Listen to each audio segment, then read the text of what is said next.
Hello and welcome to a very boring and not at all exciting episode of Tudor I Hardly Know Her, where we're keeping everything normal and not changing anything up at all. I'm your host, Garrett. I'm the real host, Emily. I'm the producer, Jeffrey. And that's it. Nobody else here. Nobody else. No one. And I'm Katie. And I'm Nathan. And we're from Queen's Podcast, and we are stalking Tudor I Hardly Know Her today. We were not invited. We just dropped on to the in. party. I thought you were going to say you were from Queens, New York, and I was going to be very surprised. Nope. We're Queens deep inside. We are just Queens. Sorry. You know, that would be perfect. When you do your first live episode, you got to do it in Queens. Oh, that's fancy. a good. Oh, we fancy, huh? Fancy, huh? And we'll do a double bill. It'll be great. Yeah. Here, we're doing our first live episode. The State Fair. Incest, Pennsylvania. Where? What did you say? Incest, Pennsylvania. That's where I was born. Incest? That's what I thought you said. Means so much. Yeah. This is Yes. going This to be is. Eh? Garrett. This is the episode where you teach us everything. Oh, God, I wasn't prepared. I literally woke up 5 minutes ago, listeners. I can teach you something. It won't be about the Tudors, let me tell you that much. Okay, well, I guess we can then just teach you.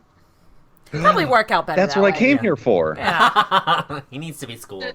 To that yearning for Tudor education that you've had your entire life. You know what? There was always something missing from my life. And it was Henry VIII. It was Henry VIII. I had 7 before, and I thought, you know what? This just isn't enough. What do I need? One more Henry. More. Another one. I had the Another rule, I need Henry the VIII.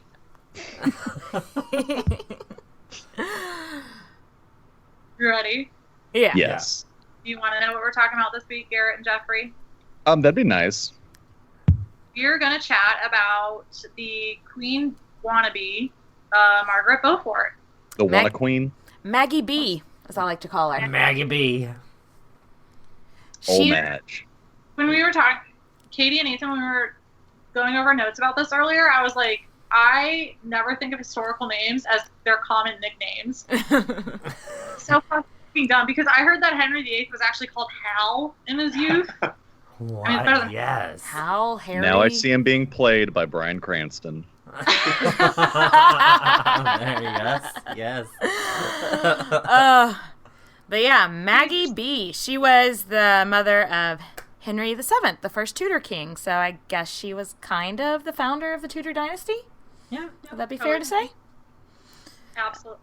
I definitely say it because he wouldn't have had any sort of claim to the throne with Oh, his no. mother. Oh no, because the Tudors weren't anything. They weren't anything to anyone. Yeah, don't go home about him. But we'll get into that. Yeah. Yeah, she was kind of a badass, and in recent history, she's kind of been portrayed as this like strict asshole woman. Kind of a harsh bitch. Yeah. Kind of like Yeah, she kinda was. in like the White Queen and the White Princess and stuff. Have y'all watched any of that? Oh, that's what that's about? Yeah. Yeah. Yeah, she's kind of That White Princess is actually from Yield Pornhub. Oh, yes.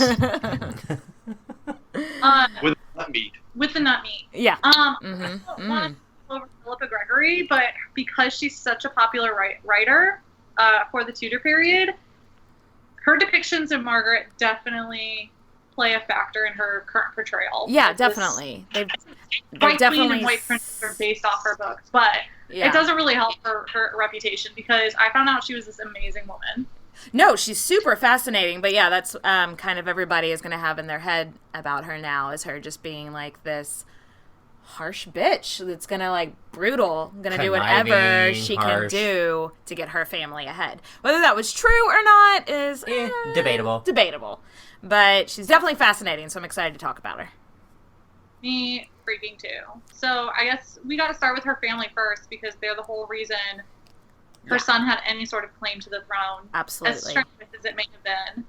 Yeah. So It's important to know that in this time period, she was born right before the start of the Wars of the Roses, and Garrett, we talked about that a couple, like, way in the beginning. Do you remember that big dynastic craziness? Yes. Okay. So remember, there were two families. There were the Lancastrians and then the Yorks. She was born on the Lancastrian side, in the Beaufort family, or as Nathan calls it, the Beaufort. Beaufort. So she was born. The Beauforts became into like the royal family because there was this prince, the John of Gaunt, and he had a mistress that he had all these kids with, and they took the last name Beaufort. And then before he died, they were legitimized, but it was like, cool, y'all can be legitimate now, but you can never like inherit the throne. So that's her family tree. That's what's going on there. And it's super important to remember that they were told, hey, you can't be legitimate. Like, you're legitimate, but you can't inherit the throne. Yeah. You're not allowed to touch it. Yeah. Keep that in mind. And I guess Maggie just went, la, la, la, la, la, I'm not hearing you. So she was born to John Beaufort. He was the Duke of Somerset. He had some interesting problems. Mm-hmm. He had a failed military endeavor, and that caused a stigma for him and his family. And actually, he wasn't like written up for treason, but he was being looked into that. So he may have committed suicide or died from, like an ear infection or something. Ear That's just the way to go. Yeah, ear infections all the time. That sounds horrible. Yeah, and back then you have to also understand that like your father committing suicide was such a huge stigma, so they would have denied that. But I mean, if he didn't, his death was awfully conveniently timed. Yeah, because the whole Catholic thing, you don't commit suicide. I mean, it's still a thing. You don't commit suicide. It's a mortal sin. You go to hell no matter what. So, Garrett knows. Harriet Scott's Did she commit suicide? No, he her died husband, of an ear infection? Probably. Yeah. I can't remember which. Yeah, Francis died of an ear infection. Yeah. So luckily, she was the only legitimate child of his. So when he died, she got all of his money. So she was rich. Money. That equates to money because you get all the money from your peasants who are plowing your field in a non-sexual way. Make it rain. Aw, dang it. I wish someone would plow my field. Maybe if you were rich, bitch. Huge tracts of land. Solid Monty Python reference. I appreciate that. Yeah. Oh, yeah. So before he died, though, her father went to the king and he's like, hey, if something should happen to me, I want to make sure her mother gets her wardship. And Henry VI was like, yeah, sure, that's totally cool, except that didn't really happen. Henry VI was like, I think John de la Pole needs the money more, so he's going to take her wardship, but she gets to stay with her mother. Yeah. Yeah, and of course, she gets, like, betrothed at, like, age baby status. Like, she's, like, a newborn, and they're like, we gotta get this bitch engaged. She is getting old. And... she's 3 years old. She needs to be married now. But, no, how old was she when she was actually married to John de la Pole's son? As young as 3. Oh, my God. Like, actually... I've factually got this image in my head of, like parents back in the day just like giving their kids shit at age like 4 for not being married. Like, ugh. When are you gonna meet a nice girl? I just want to be a grandmother. Yeah, Joe. Yeah, she got betrothed super young. She was, like, some reports as young as 1, but I think the accepted age is 3 or 5. And then they like none actually. of those are really accepted ages. Yeah. But then they did like actually get married. They were like legally married, and had to have like an annulment. It was going to be a marriage, and like 3-year-olds can't do that. Yeah, they were like, well, we can get rid of this pretty quick. I think we should go over like what the Tudor family was actually. Like, the roots of them at this time, and how Maggie ended up with them. So, Henry VI is king right now, and his mother, after his dad, Henry V, died, his mother went off and, like, shacked up with her, like, what was he? The Tudor guy was, like, her master of wardrobe or something? Think basic. Something, yeah, he was not... I mean, I think they were, like, Welsh nobility, but, like, back then, Welsh nobility was nothing to an English queen. And so everyone was like, whoa, she is super slumming. And they had 2 sons, Edmund and Jasper. And the king, little Henry VI, decided that he loved his brothers and gave them all kinds of titles, all kinds of land and everything. And then was like, Edmund, because you are such a baller brother, I'm going to give you the richest fucking heiress in the country. So her husband basically takes him off to Wales at Ludlow Castle. And, of course, she's 12. She's 12. How old is he? He's old as fuck. 20s? Emily, did you know how old he was? 24, I think?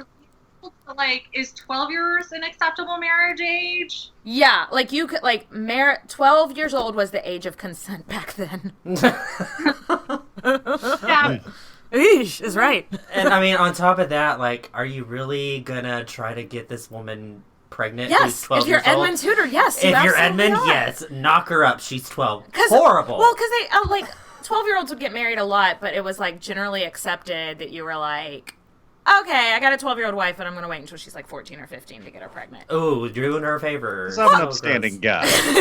Yeah, because I respect her. Well, I mean, there's a big difference in... In the last episode, we were talking about how they would get married by proxy, which is when they were just, like, the formal stuff was done. Yeah.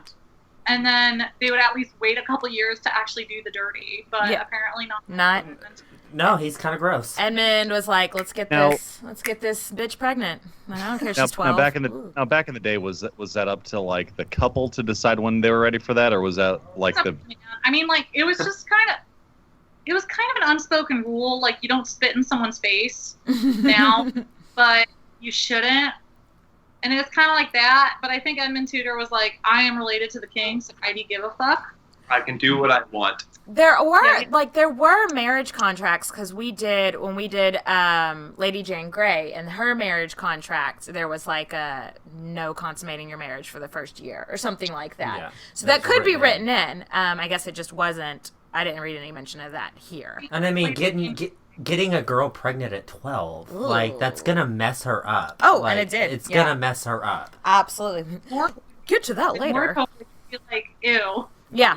Yeah. Also, ew. So, hey, quick interruption. Speaking of Jane Grey, I have a correction to make from last week. I said Jane Seymour and her husband didn't have sex, or weren't supposed to have sex. Obviously, Jane Seymour was the queen. So what I really Jane Grey, and they were the ones who weren't supposed to be having sex. So I heard it when I re-listened to the episode, and I cringed. Don't you hate that? Sorry. I've done that before when it's already, like, posted and everything, and I'm like, oh, I said Henry VII when I meant Henry VIII. There's like a billion Henrys, a billion Janes, a billion. It's easy to get confused. So anyway, back to the dead Tudors. Anyway, so she's off in Wales. She's 12, and she's preggers. And because the Wars of the Roses is happening right now, Tudor and Beaufort, they're both Lancastrian. Obviously, Margaret would be hardcore. Because, like, but poor Eddie, he gets captured and he dies, and that's of the plague. Like, he gets captured. Give birth to the baby. Yeah, she was just 7 months pregnant. Ooh. So, because she's fucking 13, it was a horrible birth, and she almost died. And she was in labor for 2 days. 2 days. 2 days? 2 fucking days. Oh my gosh. Oh my god. Yeah, whenever my sister had a baby recently, and, like, with us doing all these studies, like, because back then, like, a quarter of women died in childbirth or something ridiculous like that. And I kept wanting to, like, cheer her up and be like, hey, you're not going to die of this. Like, and historically, it would be totally possible, but you're not going to. But Shut up, Katie. I decided that wouldn't make her feel any better, so I did not. Hey, Karen, I have a baby. Can you just text me occasionally? You won't die from this. You're not going to die. It's going to be okay. Epidurals are a thing now. But I bet my mother-in-law last night that I was freaked out by epidurals, and she started going into detail about how 2 of her epidurals went wrong. And I'm like, I don't. I don't. Yeah, I don't want to know. All I know from my sister's account is that we should all get epidurals every day. Like, it made everything so much better. Epidural. Looking forward to the needle in this time. You get an epidural, and you get an epidural. Yeah, we all get epidurals. Thanks, Oprah. We've digressed. But yeah, so she's in labor for 2 fucking days. It almost kills her. It leaves her infertile for the rest of her life. But she comes out. Like, how scared must she have been? She's like 12. She doesn't have her husband there. Not like they were close. But... Yeah, like she doesn't know anybody there. It's like her brother-in-law Jasper took her in, but besides that, like, she doesn't know these people. She like thinks she's dying, and but she has the baby, and everybody's okay. She never has any more kids. It ruined her uterus, but she's fine. What'd you say? Because her uterus is wrecked. Like, yeah, it's gotta be. Ooh. Yeah, you're not supposed to have babies when you're 13. Oh, who'd have thought? Yeah. But anyway, so, yeah. Eddie's dead, but now she's got Henry. Everybody was like, you gotta name him Edmund. And she was like, nah, I'm naming him after the king because he's gonna be king one day. And everyone's like, oh, LOL. Sure. Exactly. They're like, okay, honey. Sure. Sharon, don't remember, like, her whole family has been barred from taking the throne, so it's a pipe dream. Yeah. It's almost like a homeless man's fever dream. It's just crazy. Like, I'm a 12-year-old single mother. Right. 13. It's the ramblings of a mad woman. Yeah, and she's like super involved in little Henry's life, or for the first while she's with him, which now sounds like, yeah, normal, but back then with nobility, it wasn't necessarily. You didn't like poke your head into the nursery every hour to see what was going on. So everyone was sort of like, oh, she's so obsessed with this baby. She wants to know what he's doing all the time. I will die for this thing. I'm going to love the hell out of it. That, you know what? That was basically her motto for the rest of her life. She was so obsessed with him. This thing. That was Henry, this thing, Tudor.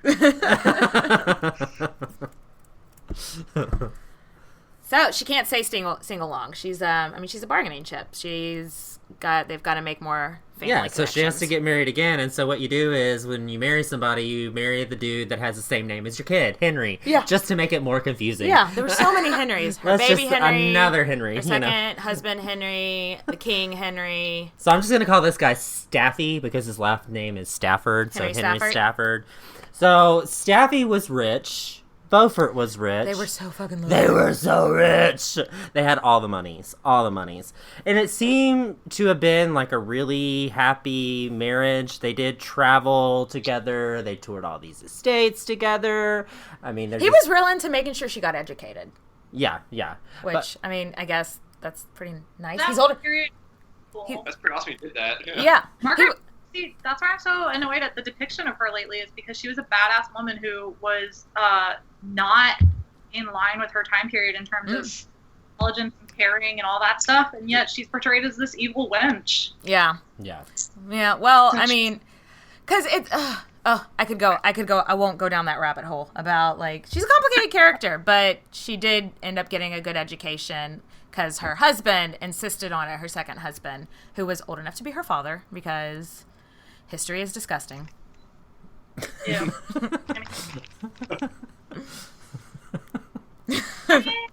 He would be her father, but that would mean he'd give her birth to her when he was 12. Well, so, it is kind of gross, but like, if he was in his late 20s and she was in her late teens, then there's really only like a 10 to 15 year difference. Which I guess you're pretty Don't lucky. try to justify this, Emily.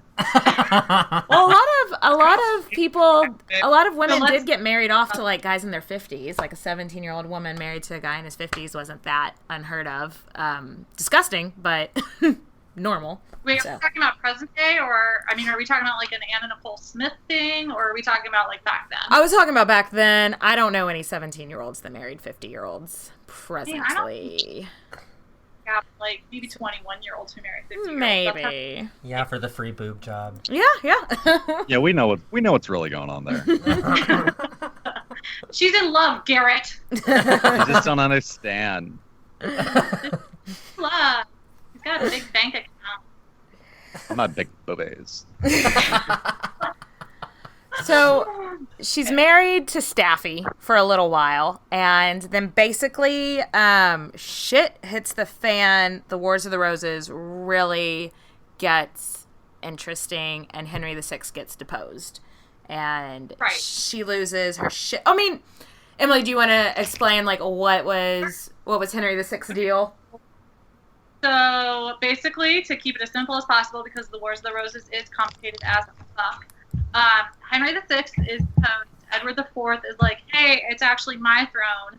So he pushes Henry aside, and he takes over. And Henry was completely catatonic at this point. Like he was having like fits of madness where he would just like be. He would be catatonic for months at a time. He Yeah. didn't recognize the birth of his own son for a year because he was catatonic for a year. Yeah. It was crazy. So he was definitely, I think scientists think currently that he was schizophrenic.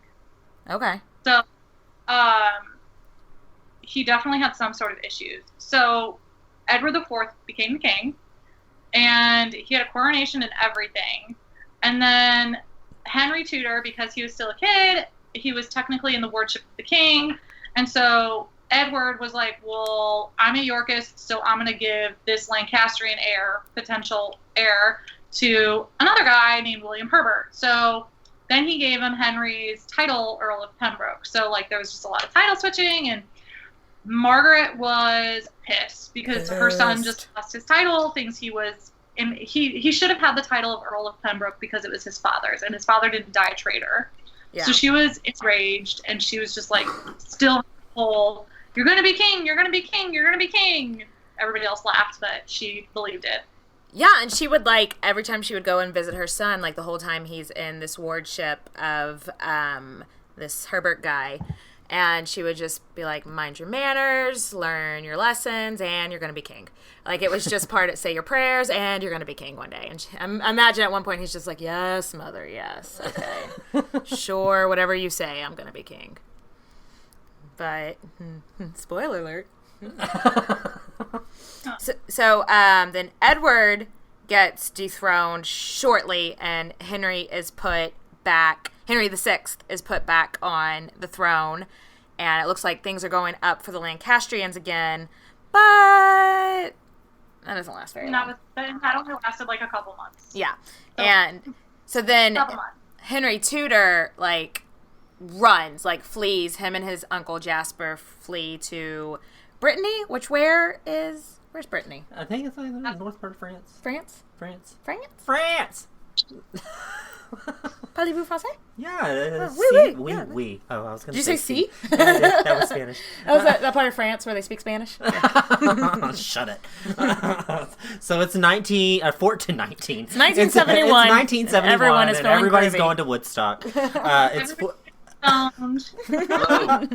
It's 1471, and Margaret's not having a good year. Neither are people named Henry. Yeah, one of them, Henry VI, dies / is murdered. Probably murdered. Yeah, probably murdered. And her son Henry has to flee the country for safety. Mm-hmm. So, and then her husband Henry dies when he's fighting for the Yorks. The Yorks? Yeah, the Yorks. So she is okay. So she's obviously now growing more and more obsessed about her son because her son is away. Yeah, and so she keeps writing him all of the time, being like, "You are going to be king." Sincerely, Margaret. Yeah, love you. And then he's like, "I don't wanna." Mommy, you get on that. So let me get this straight. The Henry this Henry the child is the seventh, correct? Yes. Yeah. Yes. Okay, but his father is not Henry the Sixth. No. No. His father was just Henry Tudor. The numbering thing, and I've actually had some listeners ask me about this. The numbering thing isn't about like what number you are in line. It's about the number of kings with that name before you. So it's like popes. Like, So if his Similar, father yes. had been king, he would have been Edmund the First. like the Elizabeth But Elizabeth right now. And Yeah, have like- that name, he was Henry the Seventh. Well, like the current queen right now is Elizabeth II. Yeah. Because Elizabeth, does She that is not scare you? daughter of Elizabeth yeah. from. Yeah, because it's like popes. Yeah. Yeah, exactly. Yeah, They- I said that like yeah. 5 It's like minutes a ago. pope. Yeah, they have like their names, Yeah. and then they once they assume the role of the Pope, they name themselves a Pope name. Yeah, yeah. Pope name. Pope. Might be Mario. Pope Mario the First. Yes, Pope Mario. Woohoo! So a And question. Eric to- gets Luigi. Wait, who's Waluigi? Who's Pope Waluigi? Me. Hey, Me. so is Mario's name Mario? Because they're the Mario brothers. And so it's Okay. his- So in the movie, that is the case. Oh, okay. I 'Cause there's did. a I great didn't. I line, was it's not aware Mario, of the movie. Mario. Okay, what's your name? Luigi. Well, let me guess. Luigi. No, Luigi Mario. We're brothers. And it's like, get out of here. I fucking love that. There's a Mario movie. Oh my god, Okay. yeah. That's where that joke comes from. Oh, Okay, yes, it's so bad. It's got the guy who was in Who Oh. Framed Roger Rabbit, who played Bob the detective. Hoskins and John Bob Leguizamo. Hoskins. And Yes. Frickin' Hopper. Yes. Sounds It's so bad it's awful. good. It's like watching any Nick Cage movie. It really is. Con Air. Yeah. Except, oh, Con Air's wow. a fucking classic. Yeah. okay, so back to Anyway, Back to Father Tiaras in the Can we, 1400s. can we go back to talk about Mario? Because that's like the one thing I know.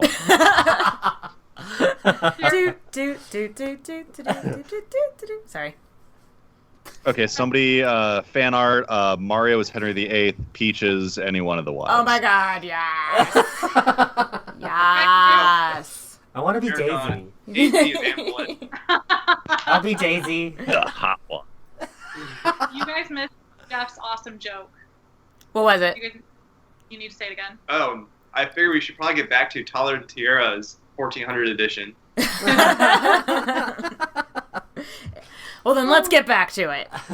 Okay. So she's a widow again. Okay, that's another show idea. Write that down. Drink.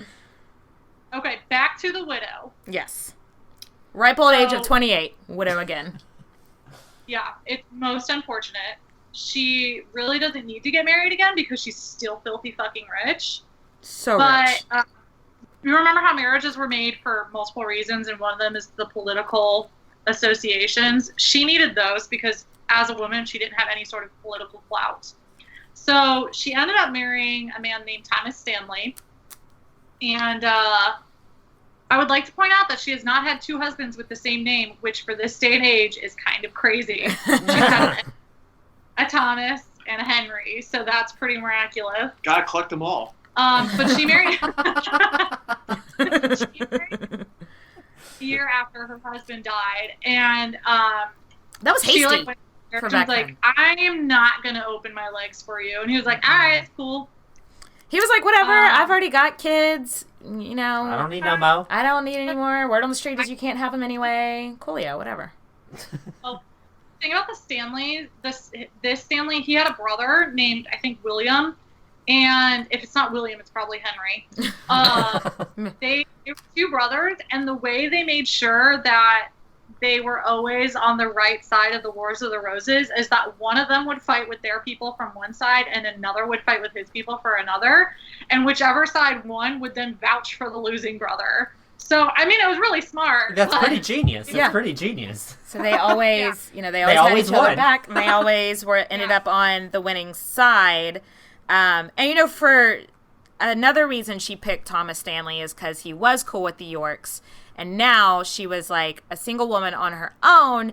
On the other side, they, you know, the Yorks all kind of hated her. She was like, I need to make friends if I'm ever gonna get my son like a place at court, you know. So it was a smart move on both of their halves. It was a smart move for him because she was fucking rich. Yeah, she was a smart woman. Very Yeah. smart. And I feel like that's another thing that gets lost in portrayals of her is like people just show her as conniving, but you can be conniving without being smart. Yeah. I think she's portrayed as pretty smart, but anyway. Modern portrayals or whatever. But he gets her a position as Elizabeth Woodville's, who was queen at the time, lady in waiting. which was a sweet way for her to start, like, making friends, or at least making friendly, and maybe even spying on people at court. Probably. Yeah, I mean, those court spies, otherwise you're not doing court right. Court better. Learn to gossip. And she makes friendly with Elizabeth Woodville. They are never going to be friends. They are very fundamentally different women, but they make nice. And she becomes the godmother of one of her daughters. I don't know which one, because all the internet would tell me is one of her daughters. So, and she had like 1 million daughters, but she becomes godmother. So she's... What's that? Internet's letting us down. But, yeah. So then King Henry dies, and she becomes lady-in-waiting to Richard III's wife, Anne Neville. And King Edward dies. Yeah. Did I say Henry? King Edward. Yeah. There's too many fucking Henrys. King Edward dies, from, like, going out hunting too long and gets a cold. Jesus. So many fucking way to die. At least musked to death. He dies from a cold. Yeah. Let's keep that perspective. A cold. I can't get over that. So then his brother. You guys remember that show, 1,000 Ways to Die? No. Yeah. Yes. Yeah. It was a really bad schlocky show on like Spike TV where it's like, here's stupid ways people could die. We need to do that for the Tudor time period. This time period. Died of the cold. Ways Ear about people infection. dying in this show: earache, cold, joust stick in the eyeball. Jouster. Thrust out a window. Yeah. God, yes. Talk about that, Jeff. Can we just talk about that again? Because, oh man. No, we're not talking about somebody getting fucked out a window. Oh, stop it! Look what you did! Can we circle back? I'm sorry. Who got fucked out a window? I missed this. Did you not hear that episode? I mean, I think I've heard all your episodes, but I don't know. Who got fucked out a window? Please. Oh. In the show Reign, they have somebody, a king is sleeping with somebody, and he bangs her so hard she flies out a window and dies. Yeah, I probably did skip that episode. I don't watch Rain. It gives me rage. Yeah. I get rain rage. Brain rage. Yeah. We got it. We're in there. I'm on the rage train with you. It reminds me. Do you remember that soap opera called Passions, like on NBC back when we were like in middle school or some shit? Like Rain reminds me of Passions. Like if Passions were a crappy WB or whatever channel that's on. Yeah.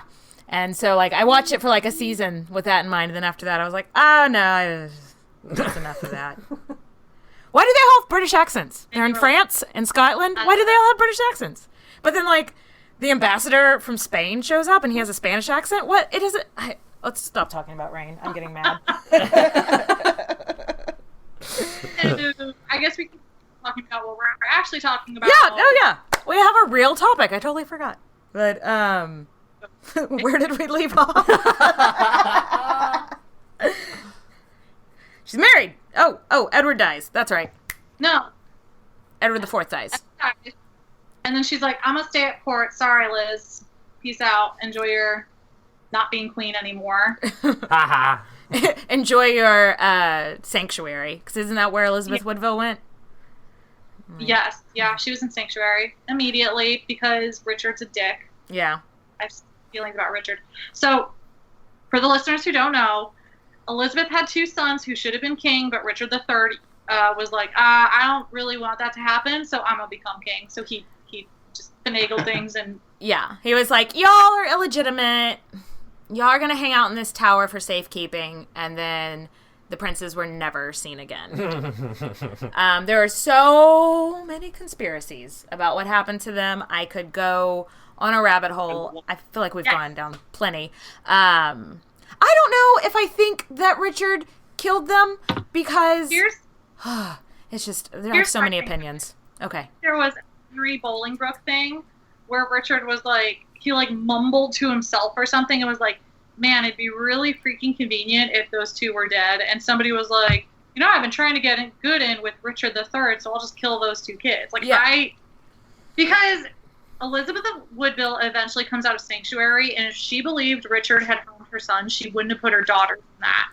And Richard had another nephew. The Duke of Clarence had a son who would have been higher than him in which, I mean, if Richard was really paying attention, he should have made that boy. Anyway, but he didn't kill that kid. So, but I lose sleep over the princess.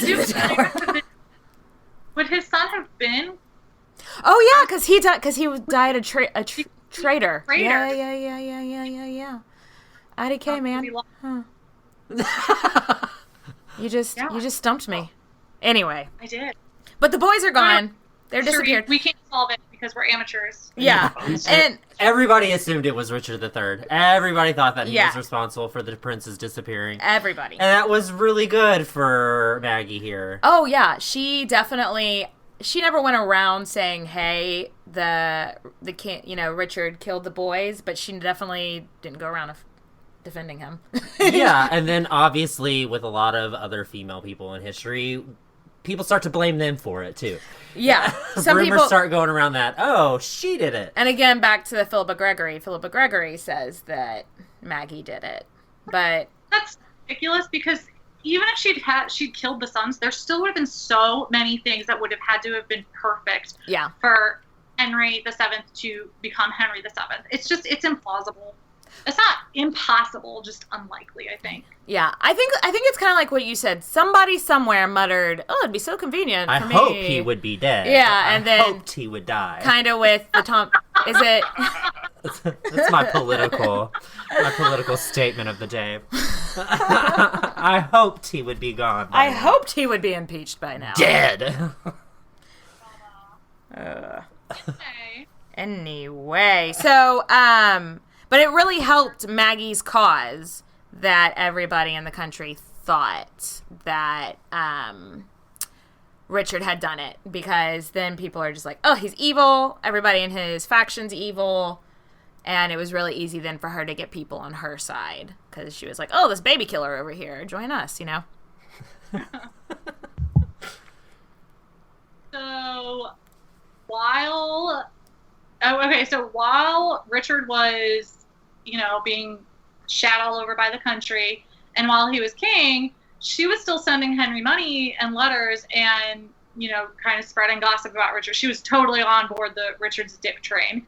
Ew. Richard's a dick train. It sounded like you just said Richard's dick train. No, sorry. That's an episode title. This dick train right here. Everybody take a ride. Ooh. It's leaving the station. Oh, gross. That's nasty. So, Richard didn't trust her, and because he knew she wanted her son on the throne, he took away her titles and gave everything to her husband, and she was put under house arrest.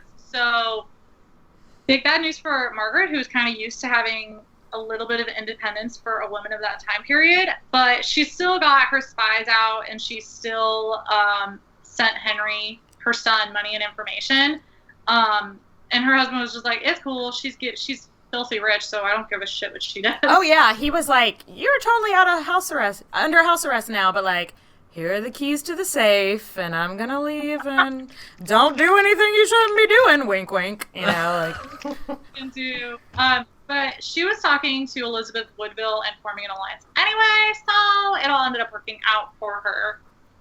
They shared a doctor, so they passed notes between their doctor, to each other.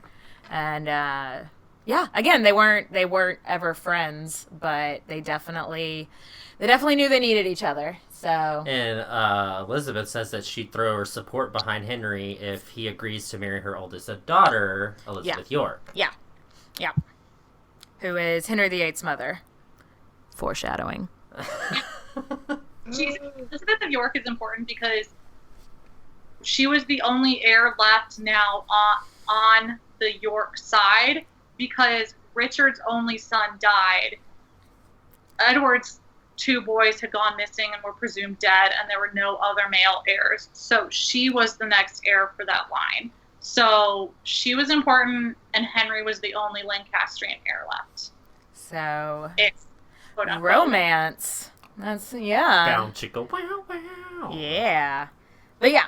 Yes. He set up that betrothal. And then Henry rolls in, aka the Battle of Bosworth. So, like, Henry swoops in with his army from France and Wales, with the backing of his aunt from... Yeah. I can't remember where his aunt's from, so she's from... And he's got, like, an army full of, like, people from prisons, like Welsh prisons. They'd go in and be like, hey, you want to get out of prison? And they're like, yeah. And they're like, come fight. And so he's got, like, kind of a ragtag army. But Richard doesn't really have a great army either, because, like, everybody's killed each other already in England. And they swoop in, and so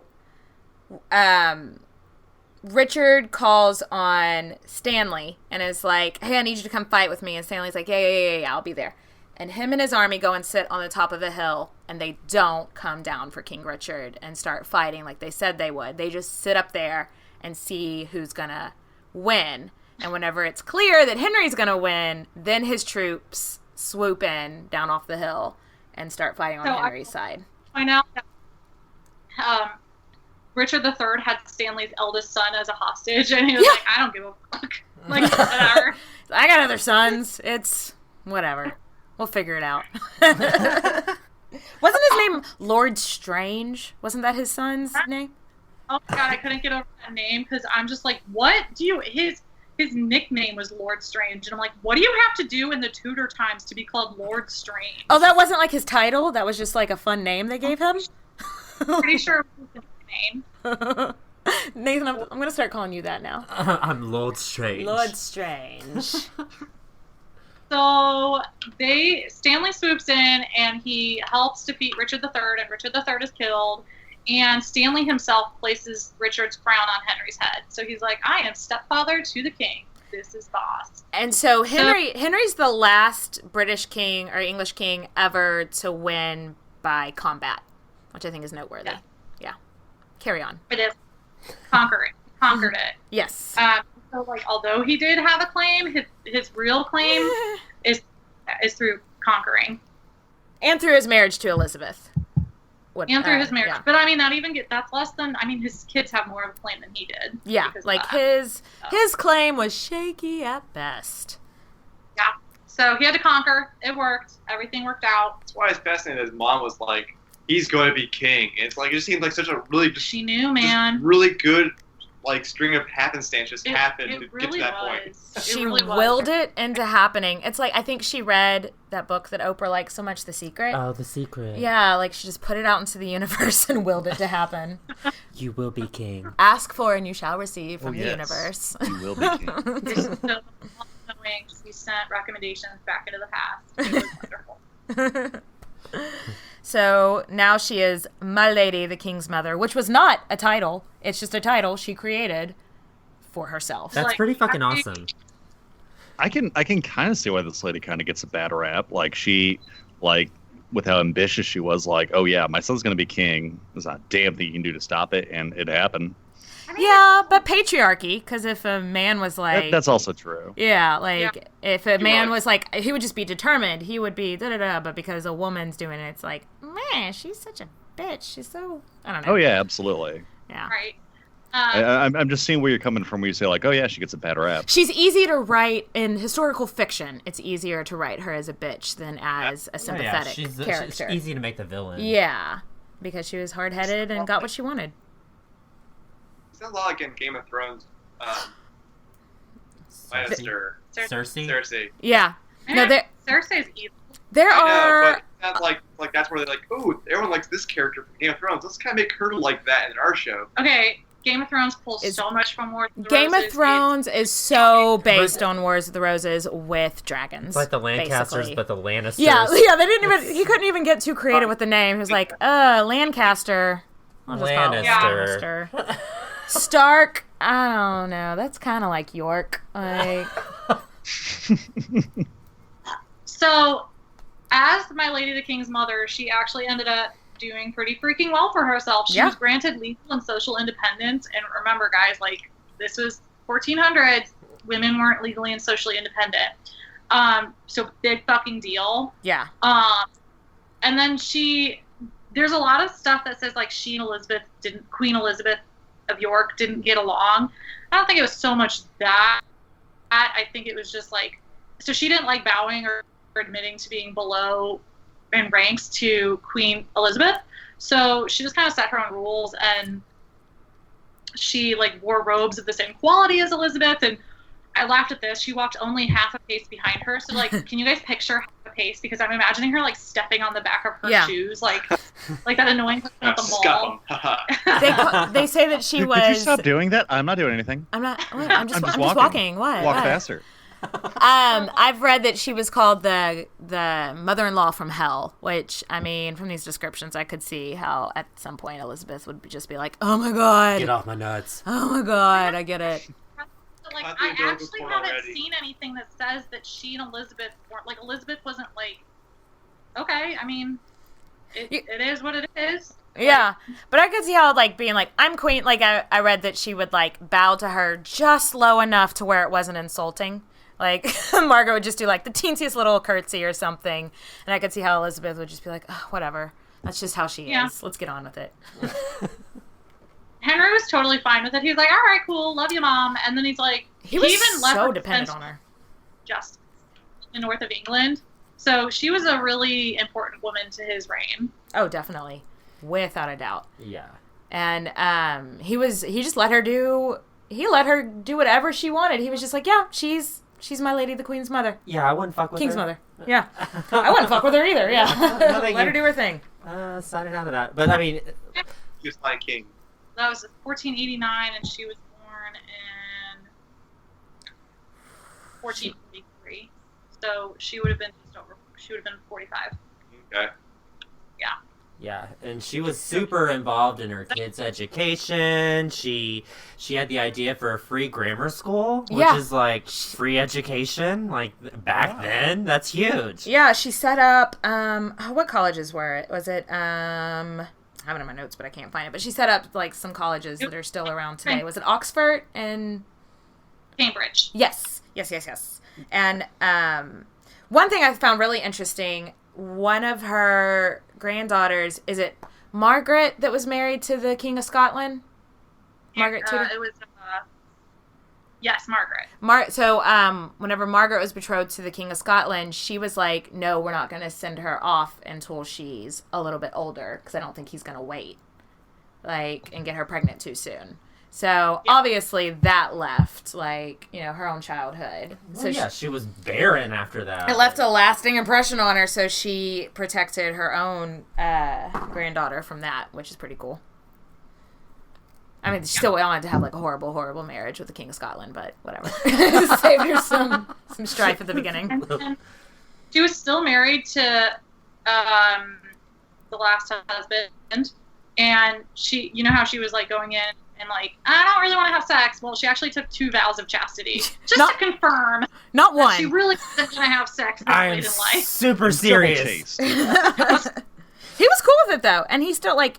They just lived a life as really good friends for the rest of the time. Then at the Abbey, she lived out for a little while, so like they were still besties. Yeah, and it had never been like a love connection for them anyway. No, it was all power. Yeah, but. She ended up living through Henry's relatively peaceful reign. And in fact, Henry died before her. 2 months.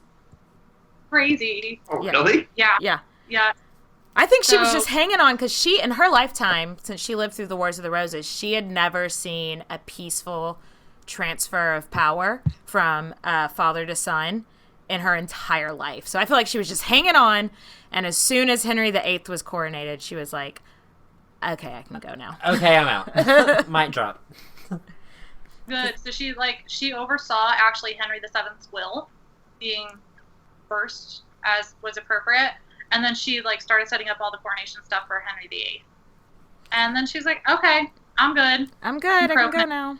And then she was go ahead. 8 when she died. Yeah. I mean, it's crazy. That's really old for that time. And she was buried next to Edmund Tudor. And, like, her whole life, she had even, like, kept the title of Countess of Richmond. Like, she'd always considered him like her real husband or whatever, which is weird. But I guess since she was the only one that gave her a baby, and then that baby became the king. So yeah, she was married next to Edmund. It was a good time for her. So that is Margaret. Yeah. You know, there is one thing. People often think of Margaret as painfully pious. And based on my research, she wasn't ridiculously pious. She was just pretty religious. Yeah. Like, maybe a little bit more so than the average Joe in that age, but not to such an austere... Again, I think that probably level. comes from the Philippa Gregory novels. This bitch has just gotten a bad rap because of Philly G there. So hopefully this enlightens you beyond Philippa. But she's super interesting. Like, and she, was the founder of the Tudor dynasty, which has started a whole podcast for you guys. So you need to say thanks, Margaret. There you go. Yeah. That, yo. So, Jeff and Garrett, do you guys have any questions? No, I think you guys tutored me enough. I'm all tutored out. Okay, that's it for the podcast. This is the end. Bye, guys. See ya. So, just kidding. I have so much more to talk about. I will never be done. Never. Like, I just randomly think of episodes. We're going to do an episode about the booze Tudor time someday. The what? The what? Booze. Alcohol. Oh, God. Did that. That one sounds fun. Uh-huh. Yeah. I've read before that they, like, the water was so gross and murky that they didn't consider it good enough to drink, so they just drank wine instead. They were like, the water's going to make you sick, so just drink wine. So I think of that. My kind of people. Church being offered wine, like, to quench your thirst. that isn't... Waking up in the morning with a hangover, drinking a big... I'm so thirsty. Let me get a glass of wine. glass of wine. Oh, what could possibly go wrong? Henry VIII's later life choices were all because he just couldn't stop eating. He was just drunk all the time. That's very plausible. Yeah, absolutely. Yeah. Sir, that's the statue. Off with his head. Sir, we cut off arms. Is that enough? Yeah. Oh, thank you so much for having us on. This is our first episode to guest host with somebody. So we really... You're our first. You popped my cherry. Oh, Aww. cherry. That Tudor cherry. It was great to have you guys. Let our listeners know where they can find you guys. Okay, yeah, we are on iTunes, Queen's Podcast. It's all one word, Queen's Podcast. Oh.